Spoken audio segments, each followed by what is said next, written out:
Welcome back to the channel. My name is Majid and this is Money Man Majid. So today we're going to talk about, from what I've gathered, is most people's favorite topic. We're talking about side hustles again. I've got 5 amazing side hustles. Some of them I've done myself. Some of them I know people that have been doing these. These 5 side hustles, you're able to earn just about as much money as you want, obviously within means, but you're also able to have the time back in your day. The first one that I want to touch on is Uber Eats and Postmates. We've heard so much about Uber Eats and Postmates. They're all over the place. COVID has really allowed them to expand and basically become everywhere. The people that I know that do Uber Eats and Postmates, they're earning anywhere between $20 to $50 an hour. A lot of them, they typically only work between the lunch hours and the dinner hours on the weekends. That's when they're earning the most tips. That's where they're getting the greatest number of deliveries. And you're just really benefiting from it. These kind of basically side hustle, side gigs, these contract jobs with Uber and Postmates, they're something that are very new and very fresh on the market. When you are able to control the time that you work, when you control how many hours you're working, you're basically controlling your free time and how much money you're earning in times that you would basically be doing nothing anyway. If you're looking for something that's very lucrative in time that you're not going to be doing anything anyway, or maybe you're just in between jobs and you want to fill in some space and earn some extra cash, definitely consider Uber Eats, definitely consider Postmates. Between the two of them, you can rake in quite a bit of money, even up to $1,000 in a weekend if you work hard enough, and all you're doing is delivering food. Keep that in mind and consideration. Another one, the second one that I've kind of known about, and I've done a little bit here and there, but in more recent times, I've actually begun to realize how lucrative this really is, and that's selling furniture. Now, we all have a couch, we all have a table, we all have a bed somewhere in our house. If you have an extra one, stick that on Craigslist, stick it on OfferUp. You'd be amazed at how quickly you can sell that for some extra cash. Now, the cool thing about selling furniture is how you can acquire more furniture to sell. You can gain and gather furniture for free or almost next to $0. You're turning 100% profit in this case. The only thing is you have to go pick it up. Now, the sections where you can get free furniture, now stay with me in here, is Craigslist free section. If you browse that free section, it's amazing how much free stuff people throw away.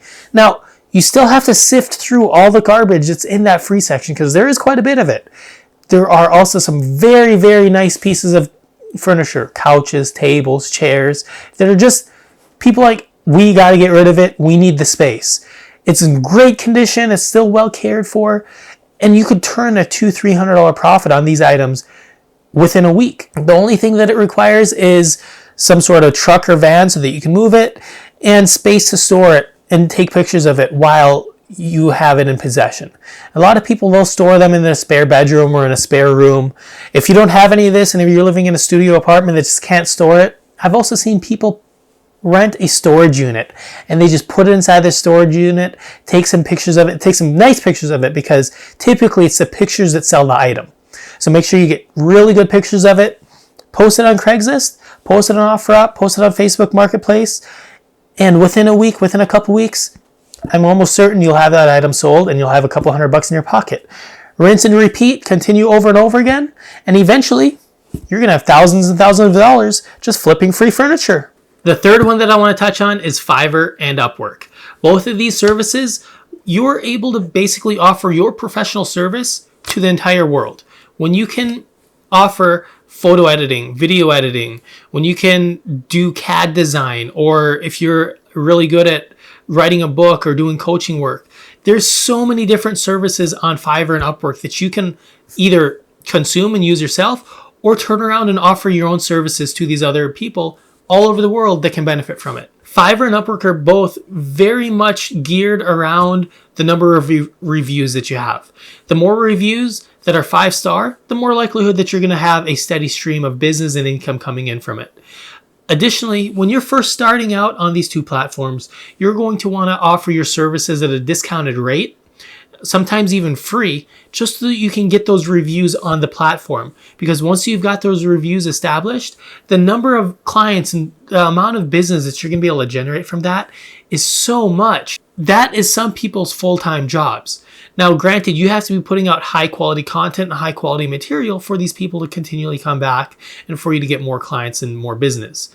If you have just gone to graphic design school and you are needing some sort of work in order to continue to build your portfolio, or if you have a portfolio that you built in that school, put that on Upwork, put your services on there. I guarantee you're going to find some business that you can gain some income from these two platforms. The fourth one that I want to touch on, and I've done myself as well, is mystery shopping. This is actually a really fun thing to do. You get to choose as much or as little work as you want to do. Now, what is mystery shopping? You may have heard about it before, you may have experienced it before, but what it basically is a vendor or a company, a manufacturer, contracts this mystery shopping company to find individuals to go find out what the experience is like at the stores where their products are getting sold. So, as an example, Olympus has hired me before to be a mystery shopper, where I would go into a Best Buy and pretend to want to buy an Olympus camera. And then I would report back. I'd have a checklist of things that I would have to do, and then fill that report out and give it back to Olympus so that Olympus knows that Best Buy is properly doing their work and presenting their product in the proper manner. Other places that I've done is Domino's. I've gotten free Domino's deliveries. All I had to do was place a Domino's order, select specific items and numbers of toppings that they were requiring, and then take pictures of the Domino's pizza when it was delivered. There were requirements that Domino's had to deliver it within a certain window of time. There was requirements of temperature that the pizza had to be at. And so these few things are quality control aspects that the manufacturers are looking to make sure they're achieving at these different locations. The benefits of these, I'm getting free pizza in that case, plus I'm getting an extra $25, $30 just to give them their report. And it takes me a matter of 15 minutes to put that report together. There's many other opportunities for mystery shopping in many aspects in different industries. There's clothing mystery shopping, so you can get the experience of what is it like at this store or that store, grocery stores, different electronic stores. And all it is you're going through and choosing what different shops you would like to choose and going to complete them. If you want to find different mystery shopping sites, if you just Google mystery shopping service, you're going to find a whole bunch of different companies that provide the service. You sign up for these different companies, and then you're able to view which different jobs you could be doing and be a mystery shopper. The last one that I want to touch on is personal training. These days with COVID, we're all working out at home. The gyms, they're packed to the gills now with their outdoor training and people not able to use the machines anymore. The amount of equipment that people are buying for their quote unquote home gyms now is amazing. I never expected to see dumbbells and weights just skyrocket in value so much. Like, there's people that have been creating different barbells and different dumbbells out of pouring concrete in buckets, and because they just can't get the iron in order to get their exercises in. So now they've got buckets of concrete that they're carrying around and doing their exercises with that. Personal training, if you are somebody that understands fitness, that understands exercise, and understands how the body works, you can definitely take this to your advantage and incorporate diet into that. You're providing a service to the individuals, whether it's from home or in person and you're meeting in a park or somewhere outside. You can definitely provide that value to other individuals, have group settings, and then you have 2 or 3 different people that are coming together, of course keeping your social distance going, and then providing that group setting so people can still get their exercise in, and you're providing that value so that they're doing it properly.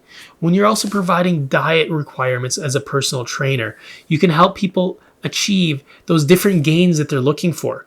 And now you're helping somebody improve their confidence, increase their levels of productivity, and they're just being a more happy person all around, all through that personal training and that coaching that you've been providing people. They're feeling good, you're feeling good, everybody's winning, and on top of it, the best part, you're earning a couple extra dollars. These are the top 5 things that we were reviewing today: Uber Eats, Postmates, selling furniture, Fiverr and Upwork, mystery shopping, and personal training.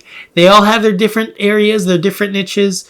If any of these are vibing with you, make sure that you dig into that a little bit more, research it a little bit more.